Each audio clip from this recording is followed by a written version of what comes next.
More than a month out from the Upper Hunter by-election, New South Wales Premier Gladys Berejiklian has travelled to the region to endorse the Nationals candidate David Layzell. The Premier has played down the divisive nature of coal while in the electorate. The Premier campaigning for the Nats ahead of next month's vote.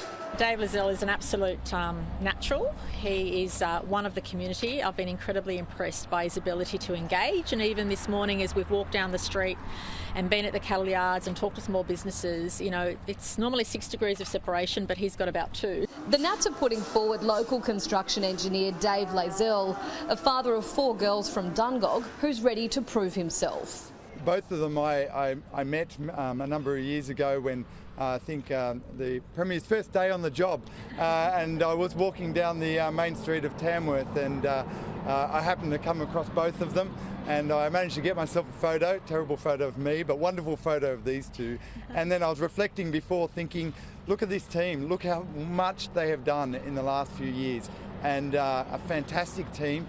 You know, I'm that guy now sitting on the bench, you know, trying to prove myself to these two, and more importantly, trying to prove myself to the people of the Upper Hunter.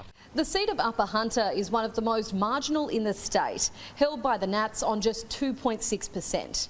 The by-election was triggered after local MP Michael Johnson was forced to stand down after a police investigation into alleged rape.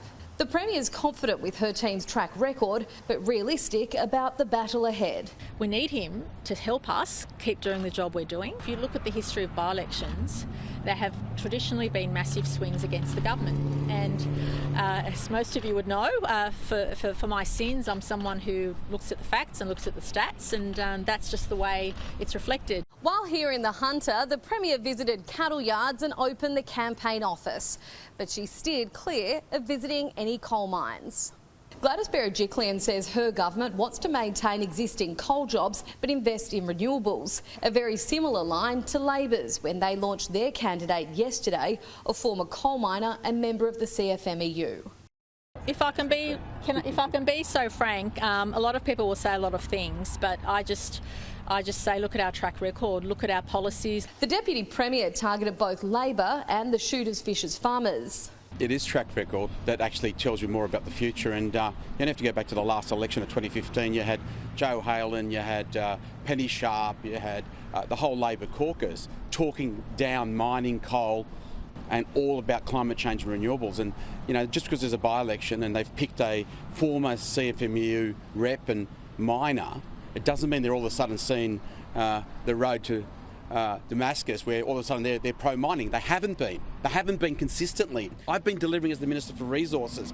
Jody hasn't. The Labor Party hasn't. Mr Borzak, if you look at his voting pattern, he has voted more with the Labor Party than the Greens. There are 7,300 people directly employed in coal mining in the Upper Hunter, an additional 19,000 indirectly. Debate on Australia's energy future will dominate all 3 campaigns. Charlotte Mortlock, Sky News, Singleton.